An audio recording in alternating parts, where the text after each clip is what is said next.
La tarde en que descubrí que mi esposo me estaba engañando comenzó como cualquier otra.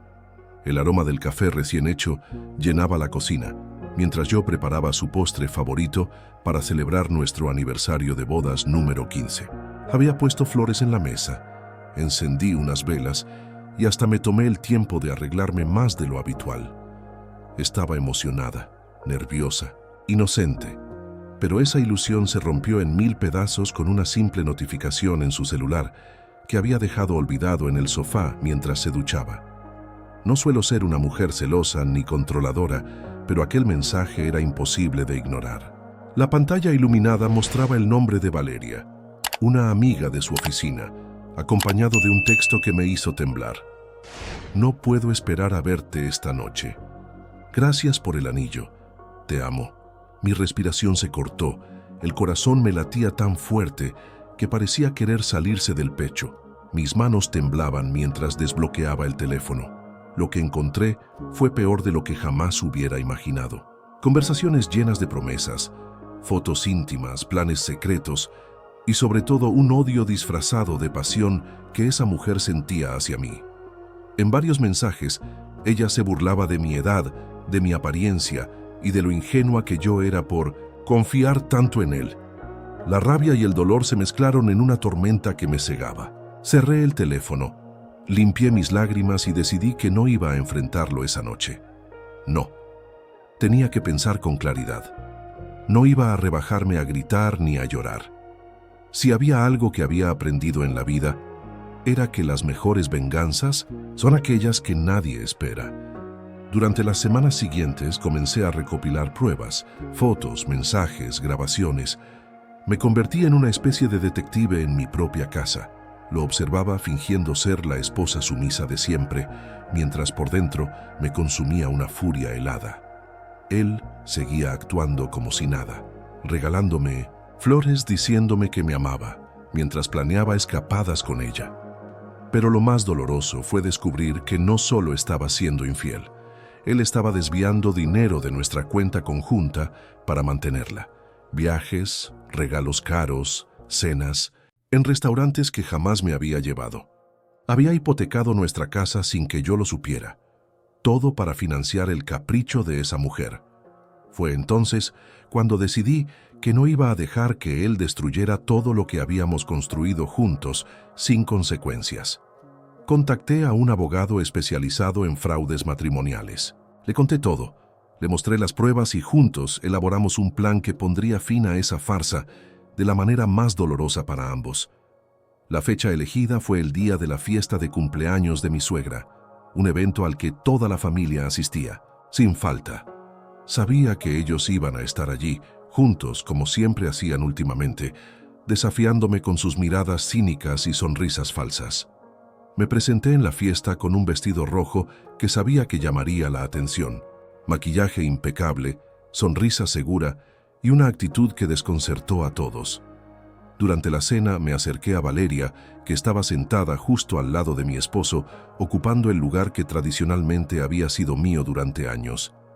«Espero que disfrutes la velada, Valeria», le dije al oído con una serenidad calculada. «Será una noche que nunca olvidarás». Ella apenas alcanzó a responder cuando 2 oficiales de justicia entraron al salón, caminando directamente hacia nuestra mesa. El murmullo general se convirtió en un silencio sepulcral. Todos los ojos estaban puestos en nosotros.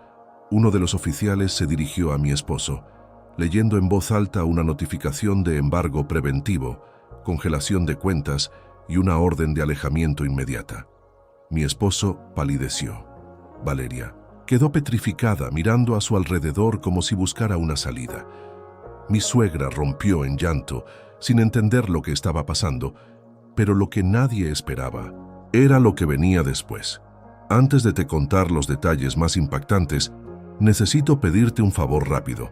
Si estás disfrutando de esta historia, deja tu like ahora mismo y suscríbete al canal.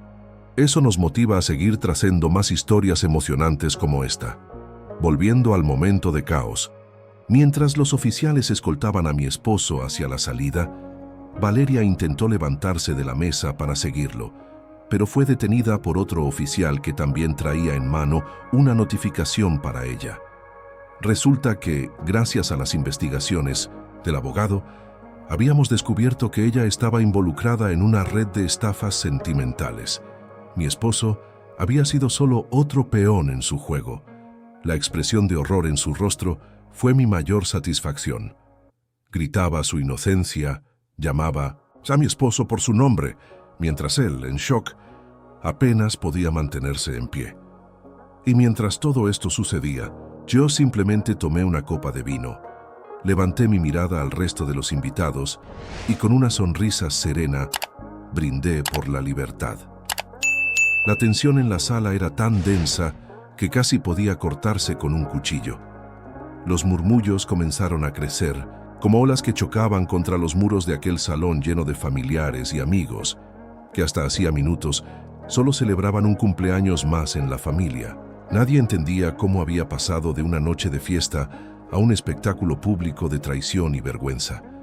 Mientras los oficiales escoltaban a mi esposo y a Valeria fuera del salón, pude ver en sus rostros el miedo, la culpa y la desesperación. Nunca olvidaré la forma en que mi esposo me miró, como si estuviera viendo a una desconocida.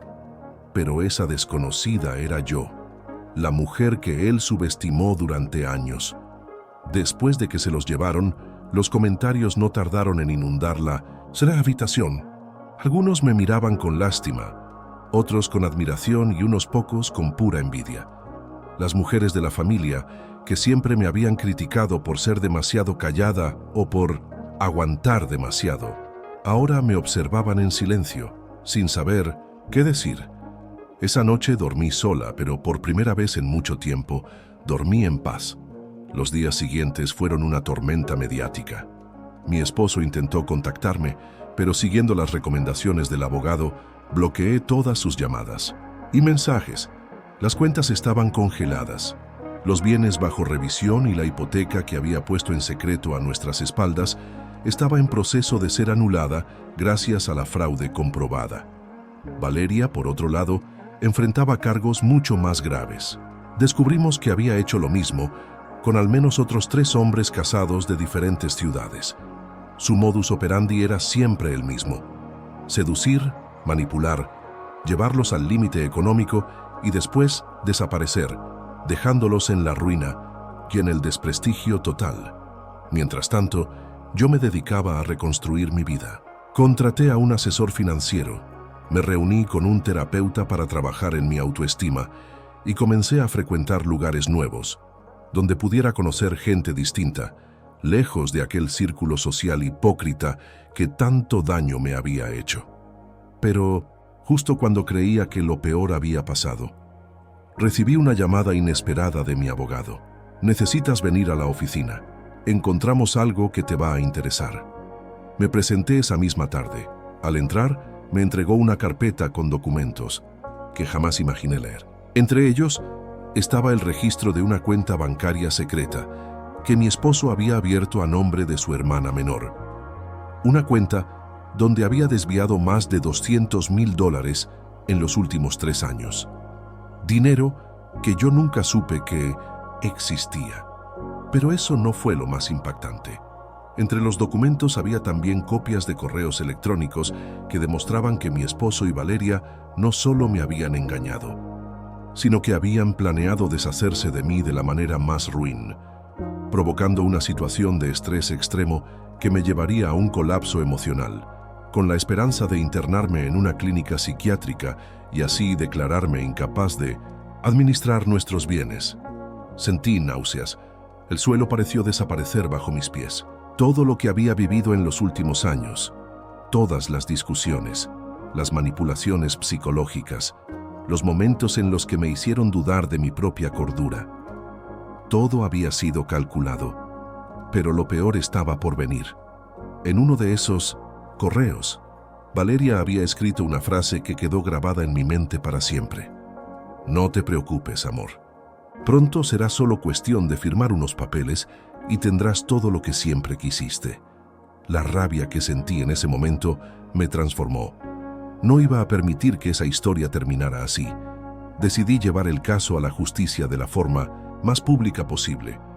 Contraté a un periodista de investigación, uno de esos que aman exponer escándalos familiares y financieros en horario estelar. Le entregué toda la documentación y accedí a dar una entrevista exclusiva sin mostrar mi rostro, pero revelando todos los detalles.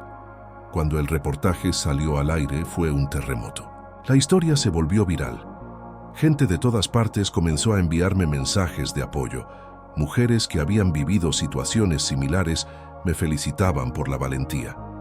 Pero lo más satisfactorio fue ver cómo la reputación de mi esposo, que siempre había sido visto como el hombre perfecto en el trabajo y entre los amigos, se desmoronaba en cuestión de días. Y mientras tanto, yo seguía en silencio, observando cómo su mundo se derrumbaba, ladrillo por ladrillo, justo como que él había intentado hacer con el mío. Lo que ninguno de ellos sabía era que yo apenas estaba comenzando mi verdadera venganza. La semana siguiente fue como vivir en medio de un huracán. Cada día amanecía con nuevas noticias, nuevos escándalos y nuevas consecuencias para mi exesposo. Las redes sociales se llenaron de comentarios, burlas y hasta memes sobre él y su amante. La gente que antes lo admiraba ahora lo señalaba como un manipulador, un infiel y un hombre sin escrúpulos. Las llamadas de los abogados no paraban y las demandas comenzaron a acumularse como una avalancha imparable. Mientras tanto, Valeria intentaba defenderse como podía. Alegaba ser una víctima más. Decía que él la había engañado y que desconocía todos los movimientos financieros. Pero las pruebas eran irrefutables. La fiscalía tenía acceso a las transferencias, a las conversaciones y a los testimonios de otros hombres que ella también había destruido. Su imagen quedó tan manchada que incluso la empresa donde trabajaba decidió despedirla por conducta inapropiada y daños a la imagen corporativa. Yo, por mi parte, estaba más fuerte que nunca. Había retomado hobbies que había abandonado hacía años. Salía con amigas y hasta comencé a participar en un grupo de apoyo para mujeres que habían sufrido relaciones abusivas. La sensación de recuperar mi poder personal era indescriptible. Pero como suele pasar en estas historias, justo cuando crees que todo está bajo control, la vida te lanza otra bomba. Una mañana, mientras revisaba mi correo electrónico, encontré una carta anónima. Al abrirla descubrí fotos de mi esposo reuniéndose en secreto con un hombre desconocido. Las imágenes eran recientes. En ellas se los veía intercambiando sobres, hablando en lugares apartados y con una actitud claramente sospechosa. Decidí enviar las fotos a mi abogado. En cuestión de días, nuestra investigación reveló algo aún más grave. Mi esposo había empezado a mover dinero a cuentas offshore, intentando ocultar activos antes del juicio. Y peor aún, estaba planeando fugarse del país junto a Valeria. El abogado me aconsejó actuar rápido. Con su ayuda, conseguimos una medida cautelar que le impedía salir del territorio nacional. Además, solicitamos el congelamiento de cualquier cuenta que no hubiéramos identificado hasta entonces. Pero lo que más me sorprendió fue cuando descubrimos que ese hombre misterioso con el que mi esposo se reunía era un investigador privado que él mismo había contratado para seguirme. Sí, leíste bien. Mientras yo luchaba por desenmascararlo, él había estado intentando encontrar cualquier cosa que pudiera usar en mi contra en el tribunal. Me había seguido al terapeuta, al grupo de apoyo e incluso había intentado fotografiarme con amigos varones para fabricar una supuesta infidelidad. El nivel de manipulación y cinismo era repugnante, pero en vez de quebrarme me dio aún más fuerza. Llegado el día de la audiencia preliminar, la sala estaba llena. Familiares, periodistas, conocidos, todos querían presenciar el enfrentamiento final. Me presenté segura, con la cabeza en alto, vestida de manera impecable y con una serenidad que descolocó a todos. Mi esposo evitaba mirarme, pero noté el temblor en sus manos y la palidez en su rostro. Valeria, por su parte, parecía una sombra de lo que fue. Ojeras profundas, mirada perdida. El miedo la consumía. Durante el proceso, mi abogado presentó todas las pruebas, las transferencias, los correos, las fotos, los testimonios. El juez escuchaba con atención mientras yo mantenía la compostura. Pero la parte más impactante llegó cuando proyectaron en pantalla grande la conversación entre mi esposo y Valeria, donde hablaban abiertamente de su plan para declararme mentalmente inestable. El silencio en la sala fue absoluto. Mi suegra, que siempre me había culpado de todos los problemas de su hijo, comenzó a llorar desconsoladamente. Mi cuñada salió corriendo de la sala, incapaz de soportar la vergüenza, y algunos amigos de la familia simplemente bajaron la cabeza, avergonzados de haber dudado de mí, pero justo cuando creía que el golpe final ya había sido dado, mi abogado pidió la palabra una vez más. Su señoría, dijo con voz firme, además de todo lo expuesto, tenemos nuevas pruebas que demuestran que el acusado había comenzado a tramitar documentos falsos para cambiar de identidad y huir del país. El juez se llevó las manos al rostro, incrédulo.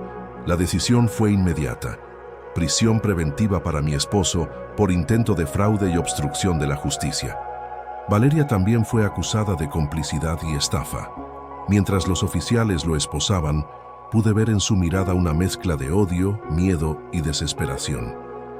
Fue entonces cuando me levanté, respiré profundo y me permití decir en voz alta, delante de todos: esto es solo el principio. Si te está gustando esta historia y quieres saber cómo termina esta venganza, deja tu like ahora mismo y suscríbete al canal. Eso nos ayuda muchísimo a seguir creando más historias como esta. Los días posteriores a la audiencia fueron una mezcla de alivio y nuevas batallas legales. Aunque la prisión preventiva de mi esposo fue una pequeña victoria, la guerra aún no había terminado. Las cuentas que él había movido a paraísos fiscales seguían bajo investigación, y mi abogado trabajaba incansablemente para rastrear cada centavo que él había intentado esconder. La justicia avanzaba, pero a paso lento, como siempre. Mientras tanto, Valeria fue liberada bajo fianza, pero con la condición de no salir de la ciudad. Su rostro aparecía en los noticieros locales casi a diario, y en las redes sociales su imagen se había convertido en sinónimo de traición y escándalo. Era evidente que su vida social, profesional e incluso familiar había quedado destrozada. Una tarde, mientras caminaba por el parque cerca de mi casa, recibí una llamada inesperada. Era la hermana de mi esposo. Su voz temblaba. Necesitamos hablar, es urgente, no por él, por ti. La curiosidad y la desconfianza me invadieron al mismo tiempo. Acordamos encontrarnos en una cafetería discreta, lejos de miradas curiosas. Cuando llegué la encontré nerviosa, con los ojos hinchados de tanto llorar. Sé que no tienes motivos para confiar en mí, comenzó diciendo. Pero hay algo que no sabes, algo que incluso mi madre desconocía. Hizo una pausa como si le costara encontrar las palabras. Mi hermano tiene un historial mucho peor de lo que imaginas. Me quedé en silencio, esperando. Antes de casarse contigo ya había hecho algo parecido con otra mujer, una exnovia a la que prácticamente arruinó emocional y económicamente. La manipuló, la aisló de sus amigos y familia, y cuando ya no le servía, la dejó sin nada. Yo nunca hablé porque también fui víctima de sus amenazas. Siempre tuvo un lado oscuro que nadie quería ver. Mi mente se llenó de imágenes de nuestro matrimonio, recordando momentos que antes me parecían pequeños detalles, pero que ahora cobraban un sentido aterrador. Las discusiones absurdas, las veces que me hizo sentir culpable por cosas que no eran mi culpa, las noches en que desaparecía y regresaba con excusas incoherentes, pero lo que ella me dijo después me heló la sangre. Él tiene documentos tuyos, pasaportes, firmas escaneadas, documentos de identidad, todo guardado en un lugar secreto. No sé exactamente qué planeaba hacer con ellos, pero escuché una conversación por teléfono donde hablaba de usarlos para un plan de contingencia si todo salía mal. Era peor de lo que pensaba. No solo había intentado destruirme emocionalmente, también había considerado hacerlo legalmente, suplantando mi identidad o incluso endeudándome de formas que yo ni imaginaba. Con la ayuda de su hermana, conseguimos localizar el lugar donde guardaba esos documentos. Una pequeña bodega que había alquilado fuera de la ciudad a nombre de un amigo. Lo que encontramos allí fue como abrir una caja de Pandora.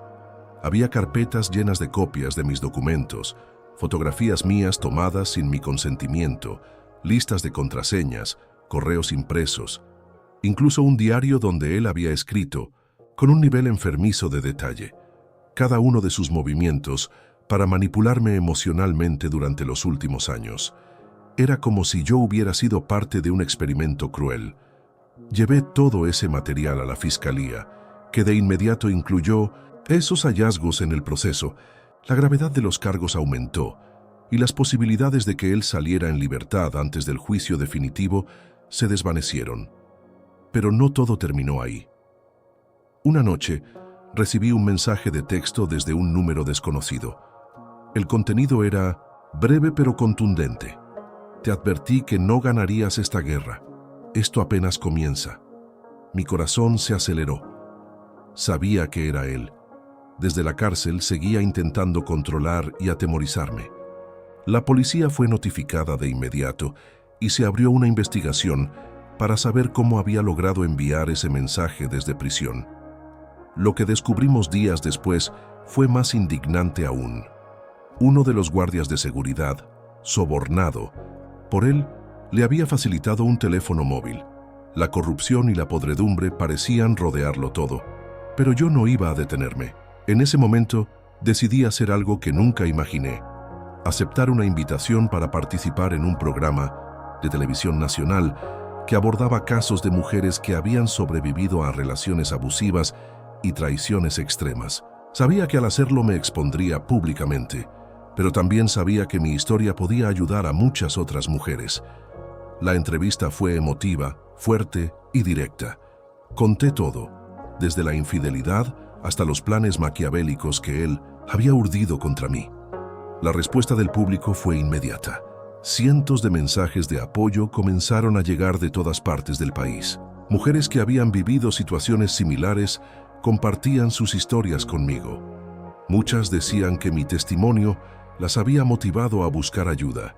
Y mientras todo esto sucedía, mi abogado me llamaba para decir que teníamos nuevas pruebas que podrían ser o ouro golpe final.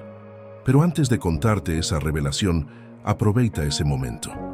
Si estás disfrutando de esta historia y quieres saber qué más sucedió, deja tu like ahora mismo y suscríbete al canal.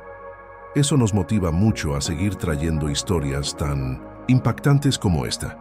Volviendo al caso, las nuevas pruebas prometían ser aún más devastadoras que todo lo anterior. La verdadera cara de mi esposo estaba a punto de ser expuesta de la forma más pública y humillante posible. Las pruebas que mi abogado acababa de recibir no solo eran contundentes, eran el golpe final que necesitábamos para enterrar cualquier posibilidad de defensa por parte de mi esposo. Se trataba de grabaciones de audio donde él, en su propia voz, confesaba todo. Desde el desvío de dinero, el fraude documental, la manipulación emocional hasta su plan maestro para declararme incapaz y quedarse con todo. Esas grabaciones provenían de una fuente inesperada: el propio investigador privado que él había contratado para espiarme.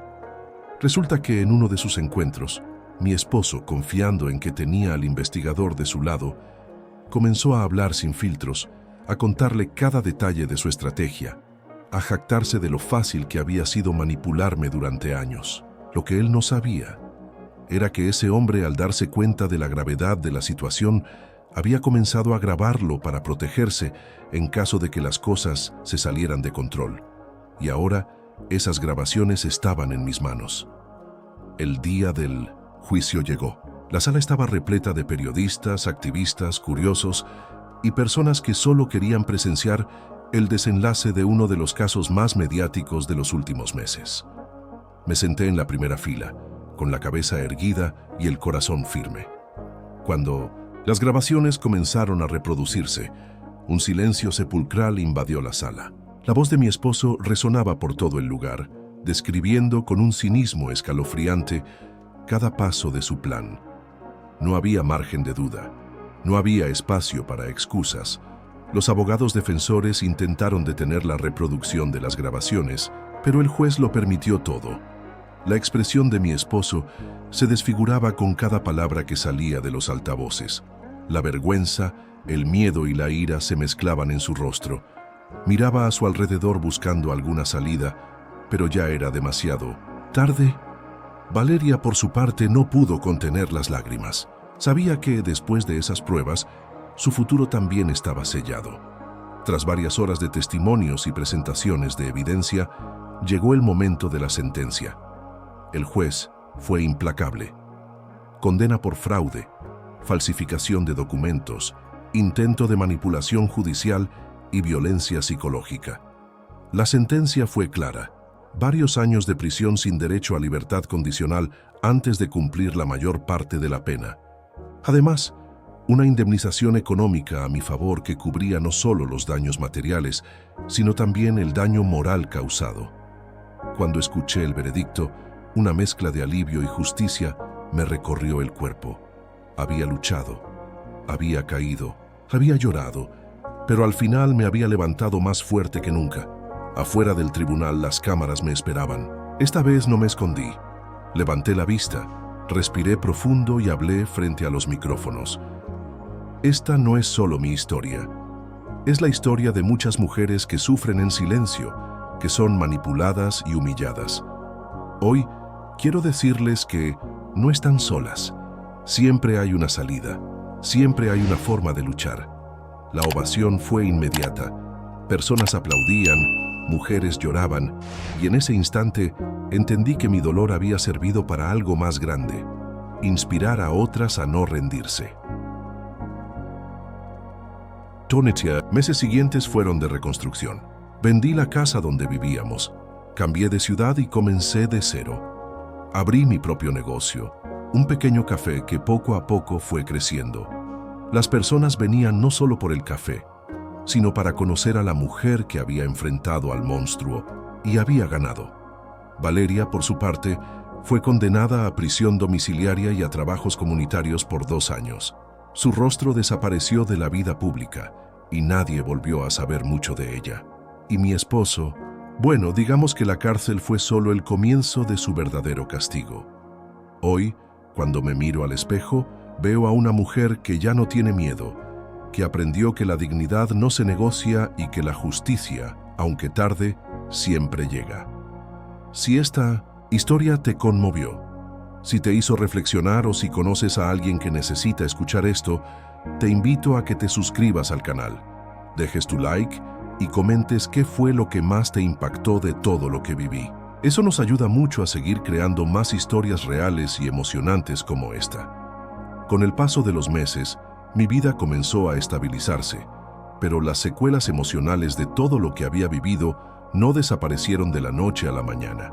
Había noches en las que me despertaba sobresaltada, recordando las discusiones, las manipulaciones y los momentos en que llegué a creer que estaba perdiendo la cordura.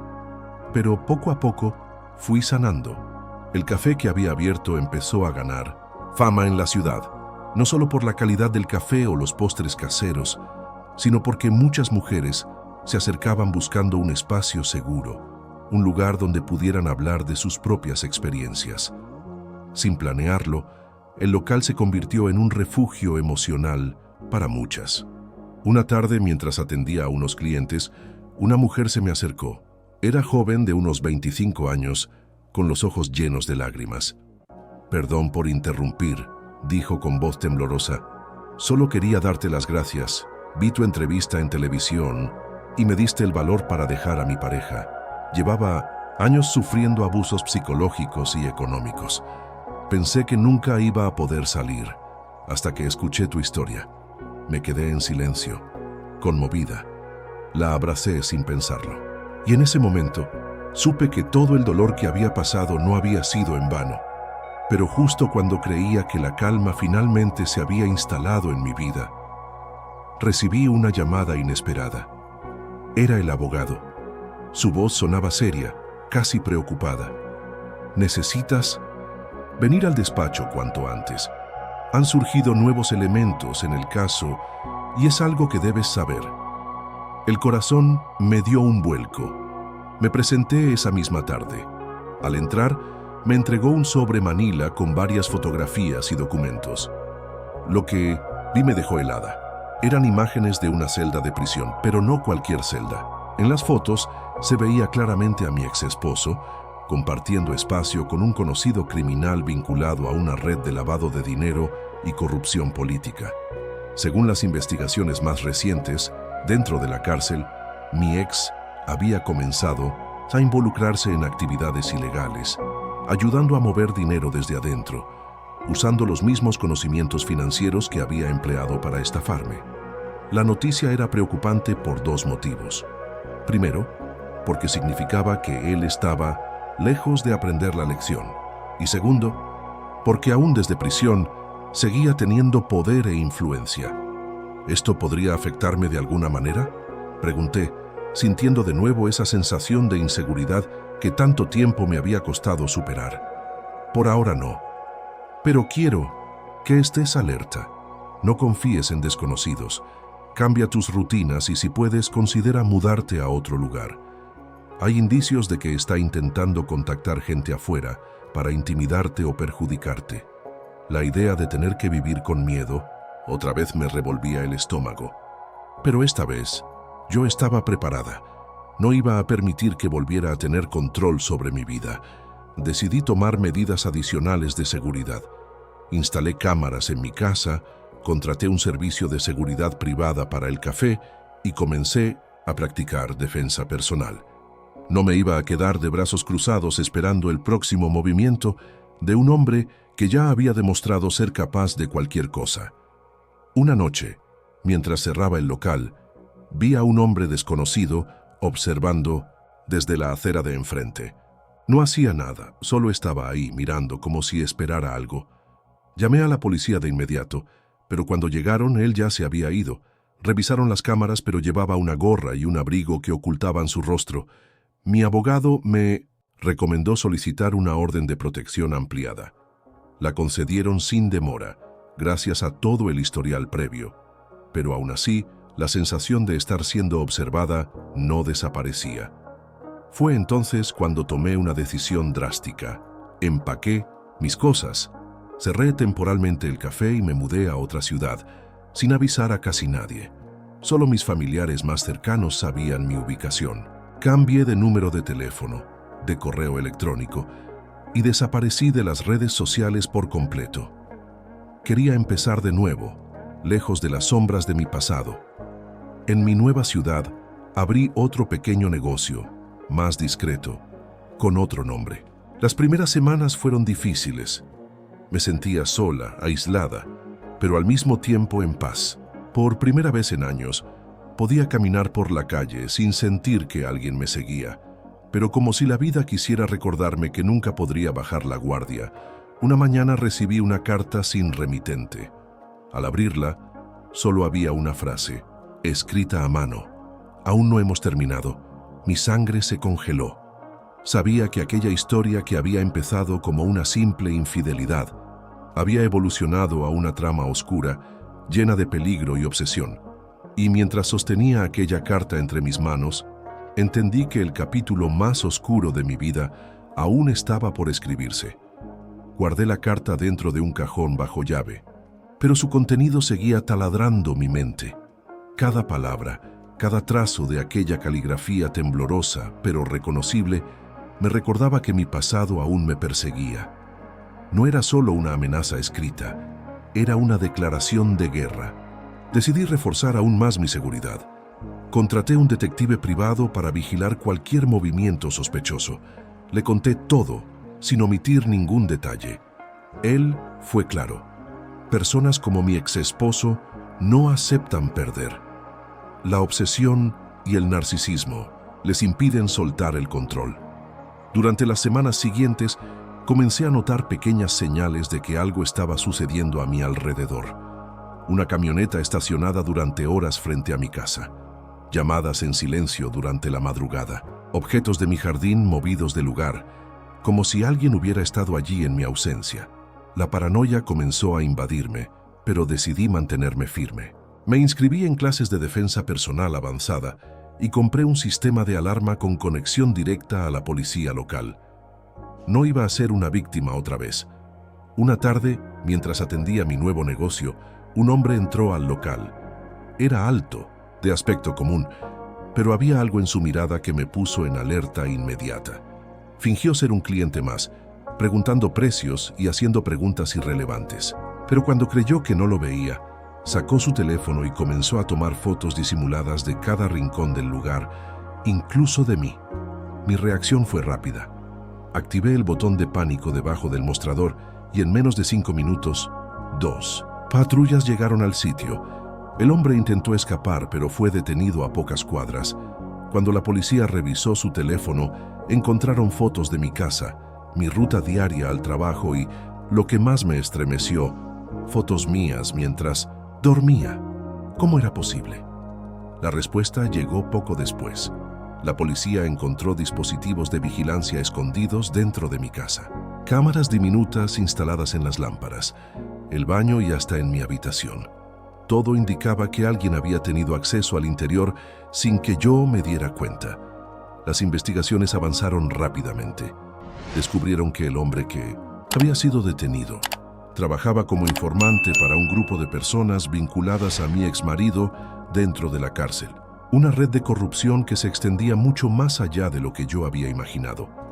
El fiscal del caso abrió una nueva línea de investigación contra mi ex, esta vez por amenazas, acoso y violación de mi privacidad. Las autoridades reforzaron la vigilancia en torno a mi vivienda y me asignaron protección policial. Pero aunque la justicia comenzaba a actuar, la herida emocional era profunda. No podía evitar sentirme vulnerable, como si cada sombra, cada persona desconocida en la calle, pudiera ser un cómplice más. Mis noches se llenaron de insomnio. Soñaba con huir lejos, empezar de cero en otro país, con otra identidad. Pero sabía que huir no era la solución. Esta vez, iba a enfrentar todo hasta el final. El detective privado me sugirió una estrategia que, aunque arriesgada, podría funcionar. Desenmascararlo públicamente de nuevo, pero esta vez mostrando al mundo hasta dónde llegaba su locura. Decidí grabar un video. Conté cada detalle de lo que estaba ocurriendo. Las amenazas, el espionaje, las fotos, las grabaciones ilegales. No mencioné su nombre, pero dejé suficientes pistas para que cualquier persona que conociera la historia supiera de quién hablaba. Subí el video a mis redes sociales nuevas, abiertas solo para este propósito, y en cuestión de horas se volvió viral. La gente comenzó a compartir, a comentar, a enviarme mensajes de apoyo. Las mujeres que ya conocían mi caso se unieron, creando una especie de campaña de solidaridad. La presión mediática fue tan fuerte que incluso los canales de televisión retomaron mi historia. Se hizo una serie de reportajes sobre mujeres víctimas de acoso post-separación, usando mi caso como ejemplo.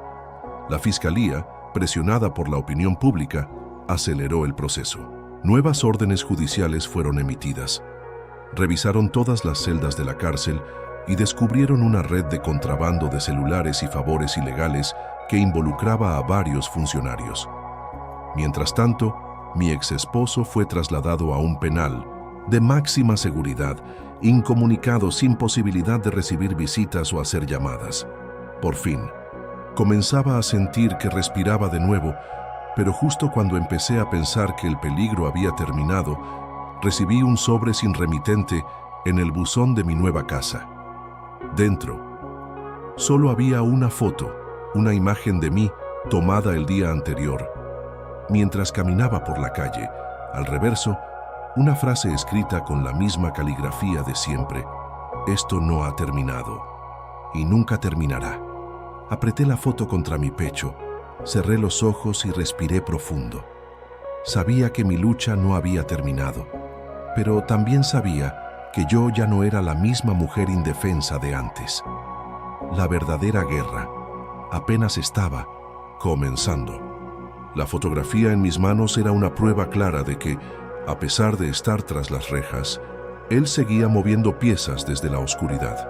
La paranoia volvió a instalarse en mi vida como una sombra silenciosa. Esa sensación de estar observada en cada momento se convirtió en una constante. Caminaba mirando hacia atrás, revisaba cada vehículo estacionado, cada rostro extraño. Dormía poco y cuando lograba conciliar el sueño, las pesadillas eran tan vívidas que me despertaba empapada en sudor. Pero esta vez no iba a huir. Ya no. La policía reforzó la vigilancia a mi alrededor. Se instalaron cámaras en todos los accesos de mi vivienda y se asignó una patrulla que rondaba mi barrio a diferentes horas del día y de la noche. El detective privado, que ya se había convertido en alguien de mi entera confianza, propuso instalar un sistema de detección de movimientos alrededor de la casa. Cada vez que alguien se acercaba a menos de 10 metros, yo recibía una alerta en mi teléfono, y aún así, el miedo persistía. Una noche recibí otra llamada del abogado. La investigación sobre el círculo de influencia de mi ex esposo, dentro y fuera de la cárcel, estaba revelando detalles espeluznantes. Había contratado a personas para seguirme, había pagado a antiguos amigos para obtener información sobre mis movimientos y, lo peor de todo, había ofrecido una recompensa económica a quien pudiera asustarme lo suficiente como para que desapareciera. Ese fue el punto de quiebre. Decidí que, además de las acciones legales, iba a tomar medidas más drásticas. Me inscribí en un curso de manejo de crisis. Aprendí a detectar comportamientos sospechosos, reforcé mi entrenamiento en defensa personal y obtuve una autorización especial para portar gas pimienta y otros dispositivos de defensa no letales. Rabia que antes me debilitaba, ahora se transformaba en coraje. Pero el momento más tenso llegó una madrugada. Eran las 3:12 a.m. cuando mi teléfono emitió una alerta de movimiento. Al abrir la aplicación de seguridad, vi claramente la figura de un hombre encapuchado intentando forzar la cerradura de mi puerta trasera. No lo pensé 2 veces. Activé la alarma, llamé a la policía y me armé con todo lo que tenía a mi alcance. Los minutos se sintieron eternos. Cuando llegaron las patrullas, el intruso ya había huido, pero al revisar las cámaras, la policía pudo capturar su rostro. No era un desconocido, era uno de los antiguos compañeros de celda de mi exmarido. Todo cuadraba. La fiscalía actuó de inmediato. Emitieron una orden de captura contra el hombre y además solicitaron la revisión de todos los privilegios carcelarios de mi ex. Como resultado, fue trasladado nuevamente, esta vez a una prisión aún más estricta, en régimen de aislamiento absoluto. Los medios de comunicación explotaron con la noticia. Mi caso volvió a ser portada en los principales noticieros. Mujeres de todo el país comenzaron a enviarme mensajes, agradeciéndome por visibilizar un tema tan silenciado: el acoso y la violencia post-separación. Pero a pesar de todas estas medidas, yo sabía, en lo más profundo de mi ser, que esto no iba a terminar tan fácilmente. Una semana después recibí una llamada de un número desconocido. Dudé en contestar, pero al final lo hice. La voz al otro lado de la línea me heló la sangre. «Crees que ganaste, pero esto no es más que una pausa, cariño». Colgué de inmediato y llevé el teléfono a la policía para rastrear la llamada. Provenía de un teléfono público cercano a la cárcel donde él estaba recluido anteriormente. El fiscal me explicó que, aunque estaba en aislamiento, era posible que algún guardia corrupto le hubiera permitido esa llamada. Inmediatamente, se abrió una investigación interna contra el personal de esa prisión. Mientras tanto, yo decidí fortalecer mi círculo de apoyo.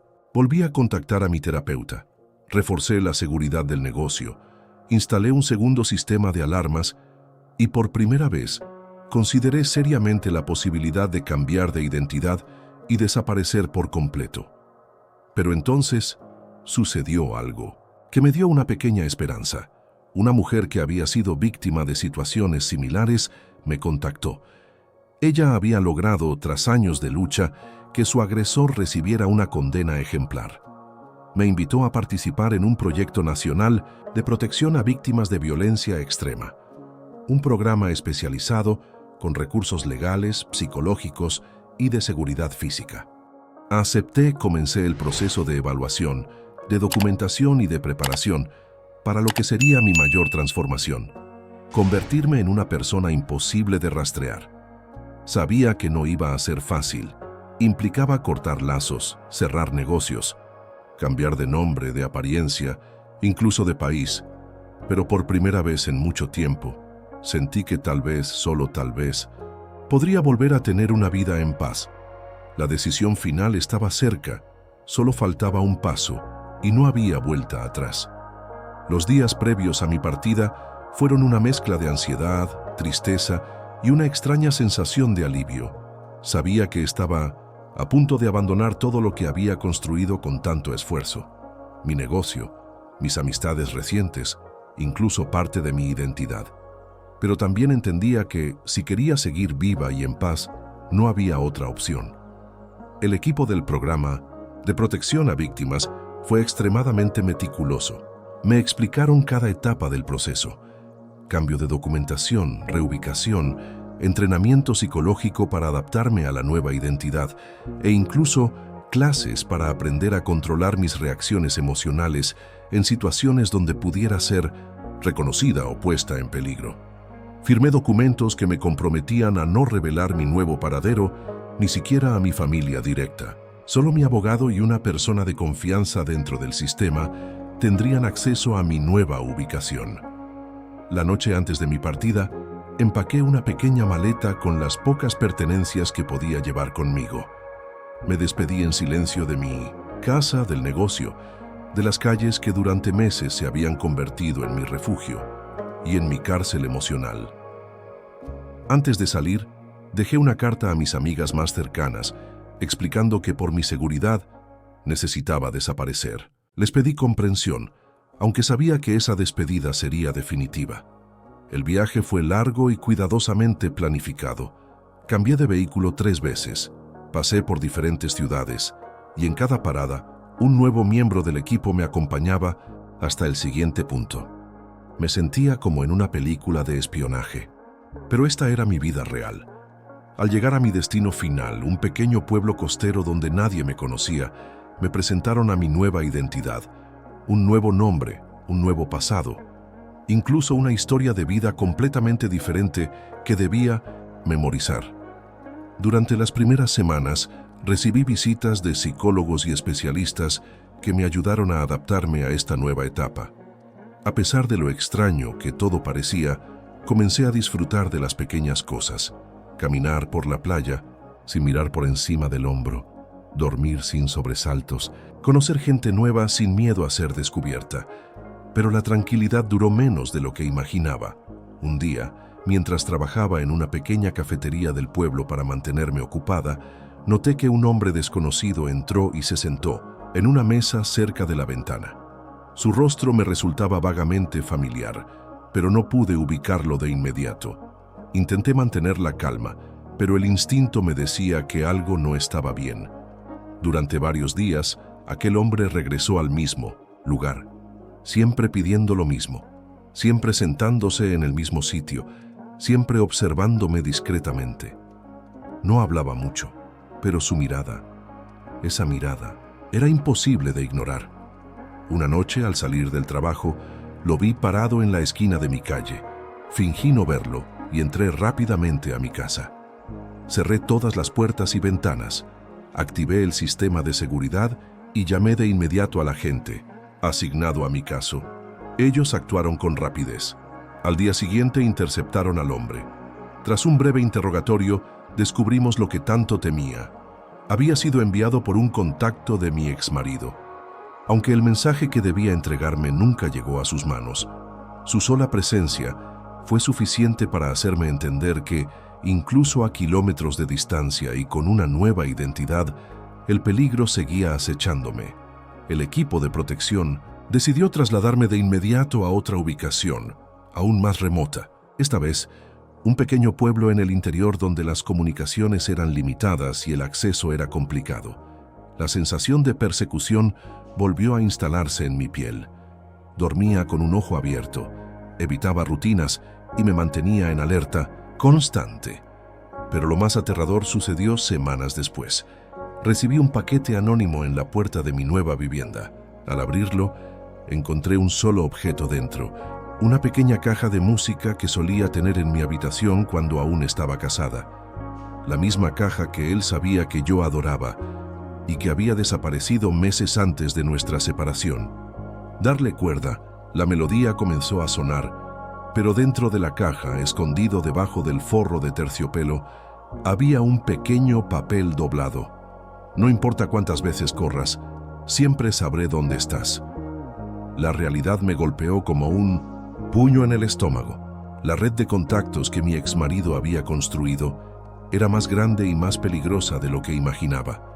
Tenía aliados fuera de la cárcel, personas dispuestas a hacer cualquier cosa por dinero o por lealtad ciega. La fiscalía fue informada de inmediato. Se abrió una nueva investigación, esta vez a nivel federal. Ya no era solo un caso de violencia doméstica, ahora era considerado un asunto de seguridad nacional. La única opción que me quedaba era desaparecer por completo, bajo un nuevo programa de protección, el más extremo de todos, un proceso irreversible, una nueva identidad, en otro país, con documentos creados desde cero, sin posibilidad de contacto con nadie de mi vida anterior. Sabía que si aceptaba, sería como morir y renacer, y mientras sostenía aquella maldita caja de música entre mis manos, entendí que esa decisión sería el capítulo más difícil de mi vida. Las horas siguientes fueron un torbellino de decisiones que cambiaron el rumbo de mi vida para siempre. Fui llevada a una instalación segura, lejos de todo lo que conocía, donde un equipo de especialistas ya me esperaba para iniciar el proceso de protección de identidad total. Me explicaron que, a partir de ese momento, no solo cambiaría mi nombre, sino también mis documentos, mi historial médico, mi lugar de nacimiento y cualquier rastro digital que pudiera quedar de mi existencia anterior. Incluso las fotos antiguas serían eliminadas de bases de datos públicas y redes sociales a través de un proceso de limpieza digital que parecía sacado de una película de espionaje. Durante días, fui sometida a entrevistas psicológicas intensas. Querían estar seguros de que entendía el alcance de lo que estaba a punto de hacer. No habría llamadas de despedida, ni cartas, ni una última visita a mi antiguo hogar. Simplemente desaparecer. La mañana de mi partida definitiva, me entregaron un sobre sellado con mis nuevos documentos. Al abrirlo, vi por primera vez mi nuevo nombre, Elena Vargas. Nacida en una ciudad que jamás había pisado, con una historia de vida que debía memorizar al detalle. Antes de abordar el avión que me llevaría a mi destino final, tuve una última reunión con el jefe del programa de protección. Sabemos que lo que estás haciendo es extremadamente difícil, me dijo con tono serio pero comprensivo, pero también sabemos que eres fuerte. Lo has demostrado una y otra vez. Este es tu nuevo comienzo. Aprovecha la oportunidad de vivir libre, sin miedo. El vuelo fue largo. No pude dormir. Miraba por la ventanilla, viendo las nubes pasar, preguntándome si alguna vez podría sentirme realmente segura. Pensaba en cada momento vivido, la traición, el dolor, la humillación pública, la venganza, las amenazas y finalmente, esta decisión de empezar de cero. Al aterrizar fui recibida por un agente del programa en el aeropuerto. Me llevaron a un pequeño departamento, sencillo pero acogedor.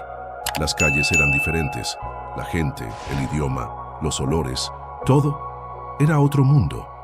Pasaron los días. Me inscribí en un curso de cocina para conocer gente.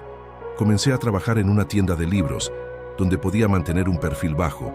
Poco a poco, aprendí a moverme entre desconocidos, sonreír cuando era necesario y fingir que siempre había vivido allí. Pero el miedo, ese no desaparecía. Cada vez que escuchaba pasos detrás de mí en la calle, mi corazón se aceleraba. Cada vez que sonaba el teléfono temía que fuera él. Cada carta sin remitente me ponía en alerta. Cada mirada prolongada de un extraño en el supermercado me hacía pensar que tal vez me habían encontrado. Y entonces, una noche, mientras caminaba de regreso a casa, lo vi, parado al otro lado de la calle. Un hombre alto, con una gorra y las manos en los bolsillos. No hacía nada, solo me observaba. Mi cuerpo reaccionó antes que mi mente. Corrí hasta llegar a la puerta de mi edificio, subí las escaleras de 2 en 2 y cerré la puerta con llave, temblando. Llamé a mi contacto del programa, reporté el incidente y en menos de una hora ya tenía agentes afuera de mi apartamento. Revisaron las cámaras de seguridad de la calle, pero el hombre ya no estaba. Las semanas siguientes fueron una repetición de ese mismo ciclo. Apariciones fugaces, miradas sospechosas, silencios largos al otro lado del teléfono. Aunque las autoridades no encontraron pruebas concluyentes de que fuera él o alguien enviado por él, yo lo sabía. Sabía que de alguna forma su obsesión seguía viva, pero había algo que él nunca entendería. Ya no era la mujer frágil, confundida y temerosa de antes. Ahora era una mujer que había aprendido a luchar, a defenderse, a anticipar cada movimiento. Y aunque la herida seguía abierta, una certeza comenzó a crecer dentro de mí. No importa cuántas veces intentara derribarme, siempre me levantaría. Mientras cerraba las cortinas esa noche, respiré hondo, apagué las luces y me prometí a mí misma que, pasara lo que pasara, esta sería mi vida, mi historia. Una historia que comenzó con una traición, pero que terminó con mi renacimiento.